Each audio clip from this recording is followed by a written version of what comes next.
Hello students, welcome to our YouTube channel Art and Study. आज मैं आपके लिए लेके आई हूँ क्लास 12th एनसीईआरटी का चैप्टर नंबर 2 से क्वेश्चन आंसर। जो चैप्टर रिलेटेड था मौर्य साम्राज्य और उस समय के नगर राज्यों से। तो आज हम देखेंगे उस चैप्टर से रिलेटेड इम्पोर्टेंट क्वेश्चन आंसर, जो कि हर एग्ज़ाम के लिए इम्पोर्टेंट क्वेश्चंस होते हैं। तो चलिए शुरू करते हैं आज का पहला क्वेश्चन। तो आज का पहला क्वेश्चन है कि कलिंग युद्ध के बाद अशोक ने कौन सा धर्म स्वीकार किया। कलिंग युद्ध, जो कि अशोक के जीवन काल का सबसे परिवर्तनकारी युद्ध था, तो इस युद्ध के बाद में अशोक ने कौन सा धर्म स्वीकार किया था। तो इस क्वेश्चन के ऑप्शंस हैं। ऑप्शन नंबर ए बौद्ध धर्म, ऑप्शन नंबर बी जैन धर्म, ऑप्शन नंबर सी ईसाई धर्म और ऑप्शन नंबर डी हिंदू धर्म। तो इस क्वेश्चन का आंसर होगा ऑप्शन नंबर ए बौद्ध धर्म। तो कलिंग युद्ध के बाद में अशोक ने कौन सा धर्म स्वीकार किया था? बौद्ध धर्म। अब हम देखते हैं आज का दूसरा क्वेश्चन। तो दूसरा क्वेश्चन इस प्रकार है, सुदर्शन झील का निर्माण किस राजा के शासनकाल में हुआ था। तो सुदर्शन झील का निर्माण किस राजा के शासनकाल में हुआ था? ऑप्शन नंबर ए है इस क्वेश्चन का अशोक के शासनकाल में, ऑप्शन नंबर बी है चंद्रगुप्त मौर्य के काल में, ऑप्शन नंबर सी है समुद्रगुप्त के काल में और ऑप्शन नंबर डी है बिंदुसार के काल में। तो इस क्वेश्चन का आंसर क्या होगा? इस क्वेश्चन का आंसर होगा चंद्रगुप्त मौर्य के शासनकाल में। तो सुदर्शन झील का निर्माण चंद्रगुप्त मौर्य के शासनकाल में हुआ था, लेकिन उसके बाद में इस झील का 3 बार पुनर्निर्माण और हुआ था।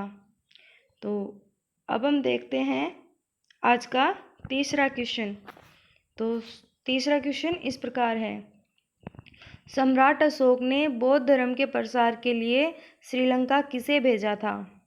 तो सम्राट अशोक ने जब कलिंग युद्ध के बाद में बौद्ध धर्म अपनाया, तो उसने बौद्ध धर्म को प्रचार प्रसार करने के लिए महामात्रों की नियुक्ति की थी। तो श्रीलंका इस धर्म के प्रचार के लिए किसको भेजा गया था सम्राट अशोक के द्वारा? तो इस क्वेश्चन के ऑप्शंस होंगे। Option number A Buddhagupta, option number B अश्वघोष, ऑप्शन नंबर सी महेंद्र और ऑप्शन नंबर डी वसुमित्र। तो Sri Lanka option number C Mahendra को भेजा गया था। महेंद्र जो कि सम्राट अशोक का पुत्र था। अब हम देखते हैं आज का चौथा क्वेश्चन। क्वेश्चन नंबर 4 है, अशोक के खरोष्टी में लिपिबद्ध अभिलेख प्राप्त हुए हैं। तो अशोक के खरोष्टी जो कि अशोक के अभिलेखों व शिलालेखों की लिपि थी। तो खरोष्टी लिपि में लिपिबद्ध अभिलेख कहाँ से प्राप्त हुए हैं? इस क्वेश्चन के ऑप्शन हैं। Option number A Takshashila, option number B Shahbazgarhi और मानसेहरा और ऑप्शन नंबर सी जूनागढ़ और ऑप्शन नंबर डी कश्मीर। तो स्टूडेंट्स इस क्वेश्चन का आंसर होगा ऑप्शन नंबर बी शाहबाजगढ़ी और मानसेरा। शाहबाजगढ़ी और मानसेरा जो कि वर्तमान पाकिस्तान में स्थित हैं। अब हम देखते हैं आज का पांचवा क्वेश्चन। तो पांचवा क्वेश्चन स्टूडेंट्स इस प्रकार है, इलाहाबाद स्तंभ शिलालेख निम्न में से किस एक से संबद्ध है। तो इलाहाबाद स्तंभ अभिलेख या स्तंभ शिलालेख निम्न में से किस एक राजा से संबंधित है। तो इस क्वेश्चन के ऑप्शंस हैं। Option number A Mahagupta, option number B Chandragupta Maurya, option number C Ashoka और ऑप्शन नंबर डी समुद्रगुप्त। तो इस क्वेश्चन का आंसर होगा अशोक के शासनकाल का शिलालेख है। कौन सा? इलाहाबाद स्तंभ शिलालेख। तो अब हम देखते हैं आज का छठवां क्वेश्चन। तो छठवां क्वेश्चन इस प्रकार है, निम्नलिखित में से किस शहर में अशोक के शिलालेख नहीं हैं। तो इस क्वेश्चन के ऑप्शंस हैं। Option number A Girnar, option number B Kandhar, option number C Pataliputra, option number D Topra. तो अन्य सभी 3 स्थानों से तो अशोक के शिलालेख प्राप्त हुए हैं, लेकिन इनमें से एक स्थान से अशोक के शिलालेख प्राप्त नहीं। तो वो स्थान है option number C Pataliputra. Pataliputra Maurya साम्राज्य की राजधानी होते हुए भी वहां से अशोक के कोई भी शिलालेख प्राप्त नहीं हुए। तो इस क्वेश्चन का आंसर है ऑप्शन नंबर सी, पाटलिपुत्र। अब हम देखते हैं आज का 7वां क्वेश्चन। तो 7वां क्वेश्चन इस प्रकार है, श्रवण बेलगोला किस धर्म से संबंधित मंदिरों के लिए प्रसिद्ध है? तो श्रवण बेलगोला किस धर्म से संबंधित मंदिरों के लिए प्रसिद्ध है? इसका ऑप्शन है ऑप्शन नंबर ए बौद्ध, ऑप्शन नंबर बी जैन, और ऑप्शन नंबर सी है वैष्णव धर्म, और ऑप्शन नंबर डी है शाक्त धर्म। तो इस क्वेश्चन का आंसर होगा ऑप्शन नंबर बी, जैन धर्म। तो श्रवण बेलगोला जैन मंदिरों से संबंधित स्थल है। अब हम देखते हैं आज का 8वां क्वेश्चन। अशोक ने धम्म के प्रचार के लिए किस नए पद का निर्माण किया था? अशोक ने अपने जीवन में एक नए धर्म का निर्माण किया था, उसको नाम दिया था धम्म। तो उसके प्रचार के लिए अशोक ने एक पद का निर्माण किया था, तो वो पद कौन सा निर्मित किया गया था? तो इस क्वेश्चन के ऑप्शन होंगे ऑप्शन नंबर ए समाहर्ता, ऑप्शन नंबर बी है रजुकास, और ऑप्शन नंबर सी है बोधिसत्व, और ऑप्शन नंबर डी होगा धम्म महामात्र। तो अशोक ने धम्म के प्रचार के लिए किस पद की नियुक्ति की थी? धम्म महामात्रों की नियुक्ति की थी, जिन्होंने धम्म का प्रचार प्रसार के लिए संपूर्ण भारत में, संपूर्ण क्षेत्र में, साम्राज्य क्षेत्र में घूम घूम कर इस धर्म का प्रचार किया था। तो अब क्वेश्चन देखते हैं आज का 9वां क्वेश्चन। तो 9वां क्वेश्चन इस प्रकार है, निम्न में से कहाँ अशोक का नाम प्राप्त होता है?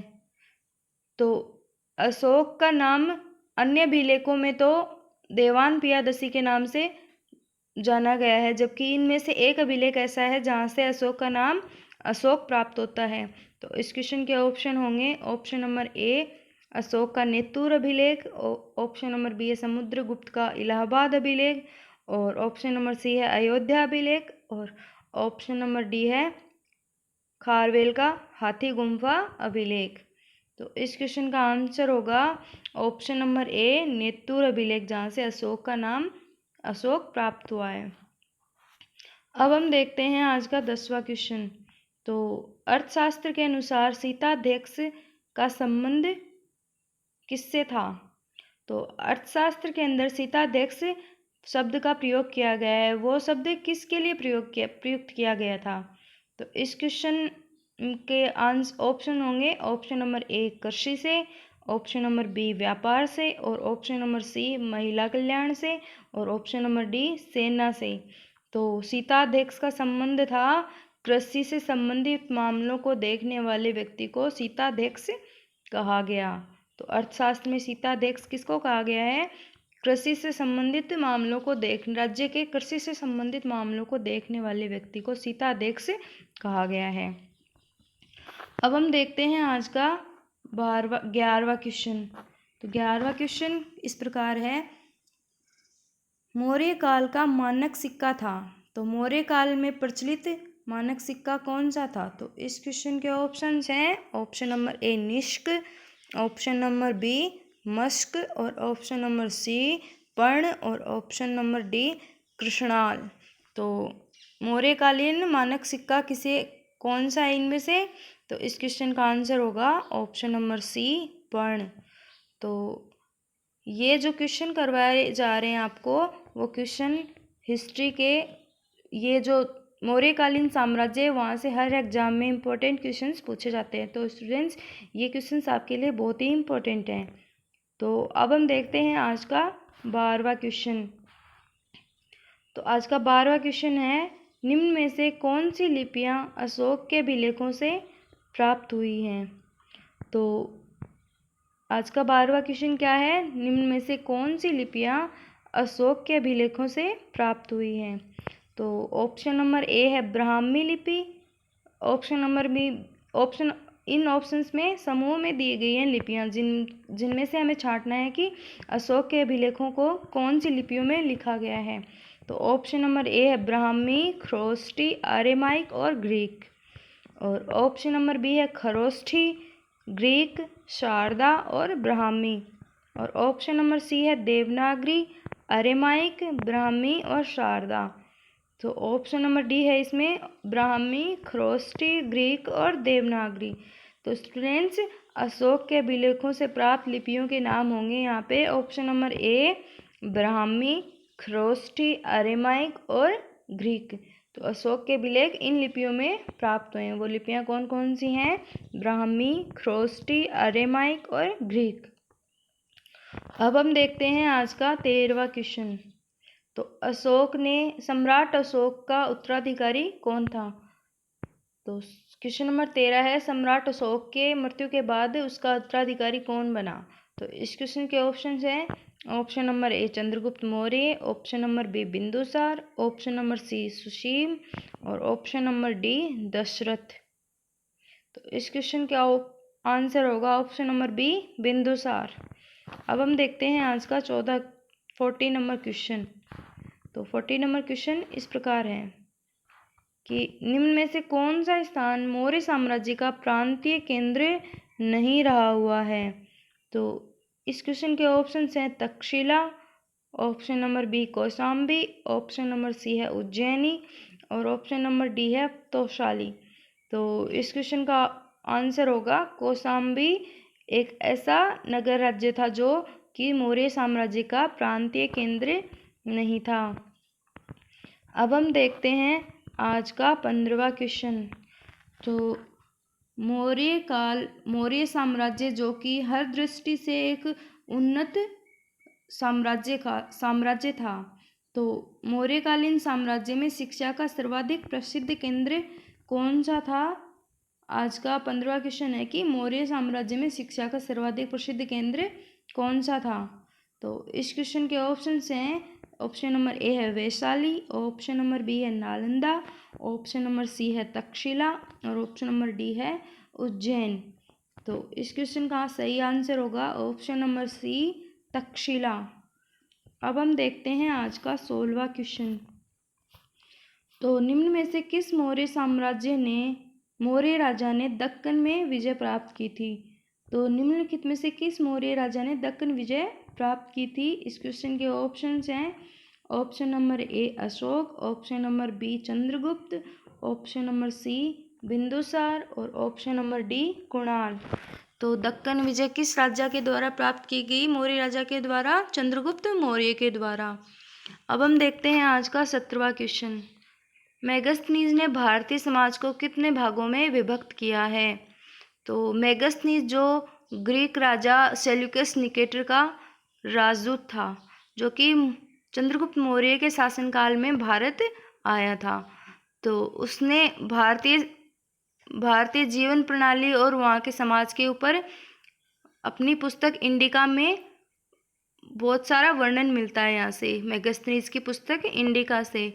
तो मेगास्थनीज ने भारतीय समाज को कितने भागों में विभक्त किया? ये है आज का 17वां क्वेश्चन। तो इस क्वेश्चन के ऑप्शंस हैं ऑप्शन नंबर ए है 4, option number B 5, option number C 6, option number D 7। तो इस क्वेश्चन का सही आंसर होगा 7। तो मेगास्थनीज ने भारतीय समाज को कितने भागों में विभक्त किया है? 7 भागों में विभक्त किया है। अब हम देखते हैं आज का 18वां क्वेश्चन। प्रसिद्ध यूनानी राजदूत मेगास्थनीज भारत में किस किस दरबार में आया था? तो प्रसिद्ध यूनानी राजदूत मेगास्थनीज जो कि सेल्यूकस निकेटर का राजदूत था, तो वो किसके शासनकाल में किसके दरबार में आया था? इस क्वेश्चन के ऑप्शन हैं option number A Ashoka, option number B Chandragupta Maurya, option number C Harshavardhana और ऑप्शन नंबर डी है हेमू। तो इस क्वेश्चन का सही आंसर होगा चंद्रगुप्त मौर्य। तो चंद्रगुप्त मौर्य के शासनकाल में आया था यूनानी राजदूत मेगास्थनीज भारत। तो अब हम देखते हैं आज का 19वां क्वेश्चन। तो 19वां क्वेश्चन इस प्रकार है, कलिंग युद्ध की विजय तथा क्षत्रियों का वर्णन अशोक के किस शिलालेख में मिलता है? तो अशोक के सभी शिलालेख वैसे तो बहुत ही महत्वपूर्ण हैं, लेकिन कलिंग युद्ध की विजय तथा क्षत्रियों का वर्णन अशोक के किस शिलालेख से मिलता है? तो ये है आज का 19वां क्वेश्चन। तो इस क्वेश्चन के ऑप्शन हैं ऑप्शन नंबर ए पहले से, ऑप्शन नंबर बी दूसरे से, ऑप्शन नंबर सी 13वें से और ऑप्शन नंबर डी 9वें शिलालेख से। तो इस क्वेश्चन का सही आंसर होगा ऑप्शन नंबर सी 13 यानी 13वें शिलालेख से कलिंग युद्ध की विजय तथा क्षत्रियों का वर्णन प्राप्त होता है। तो अब हम देखते हैं आज का 20वां और लास्ट क्वेश्चन। तो आज का 20वां क्वेश्चन है बराबर, जो कि गया बिहार में स्थित है। तो बराबर की गुफाओं का उपयोग किसके आश्रय के लिए किसने किया था? आश्रय के लिए प्रयोग किसके द्वारा किया गया? तो इस क्वेश्चन के ऑप्शंस हैं। ऑप्शन नंबर ए आजीविकों के द्वारा, ऑप्शन नंबर बी धारवों के द्वारा, ऑप्शन नंबर सी जैनों के द्वारा और ऑप्शन नंबर डी तांत्रिकों के द्वारा। तो बराबर की गुफाएं जो कि गया बिहार में स्थित है, उनका उपयोग आश्रय के लिए किसके द्वारा किया गया? इस क्वेश्चन का सही आंसर होगा ऑप्शन नंबर ए आजीविकों के द्वारा। तो thank you students for watching this video, and if you like this video तो share, like and subscribe to my channel Art and Study. Thank you all.